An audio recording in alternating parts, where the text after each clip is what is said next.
Hi, this is Jerry again. It's good to see you again. Got a question for you. What good is a spoonful of food if you're too lazy to lift it to your mouth? What good is it to have a gourmet meal sitting right there in front of you and you're just too tired to eat it? When you see people this lazy, too lazy to eat, the tragedy of wasted potential.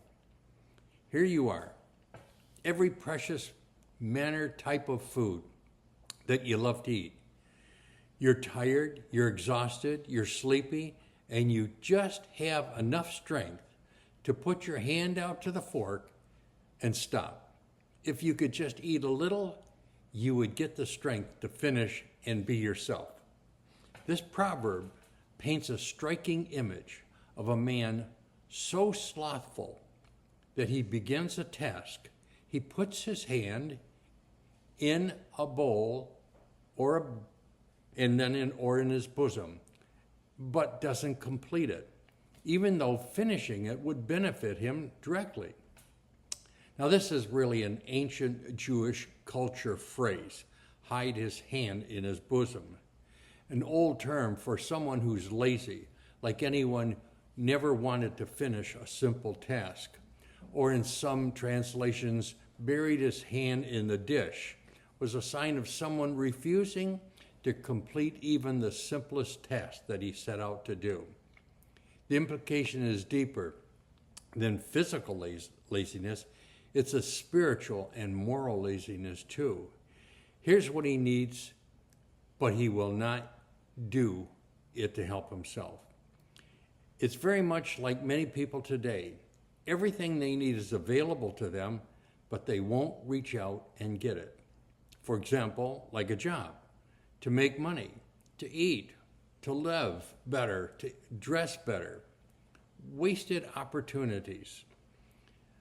This man has food, which many in poverty do not have. He has a hand which many disabled people do not have.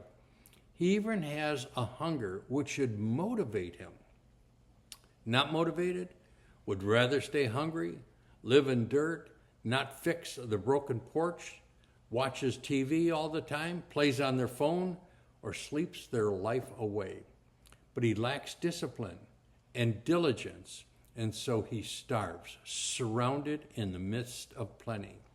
Many of us have seen such people on the streets, little or no discipline, living around great wealth, asking for your change, or just a sign written on a torn piece of cardboard asking you for money. God has given us His Word, His Spirit, and access to prayer and fellowship, but some never lift their hand to the mouth spiritually. King Solomon was telling us all that God has given us His Word. When we pray, God hears us and He responds. It might not be instantly, but He does respond.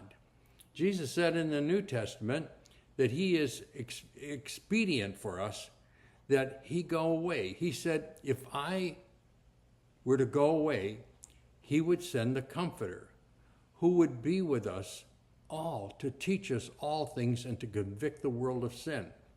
Not too many people are paying attention to what we should know. He even talks about it in James 1:22, that we are to be the doers of the word, not just hearers only. Sometimes what we hear would go in this ear and it comes out the other ear. This proverb challenges us not to begin a thing with God and then fail to complete it out of laziness or apathy.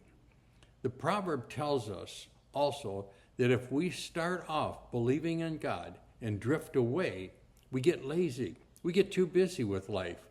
We stop following Him and His Word altogether. This has been going on for some time. Charles Spurgeon said, laziness grows on people. It begins in cobwebs and ends up in iron chains.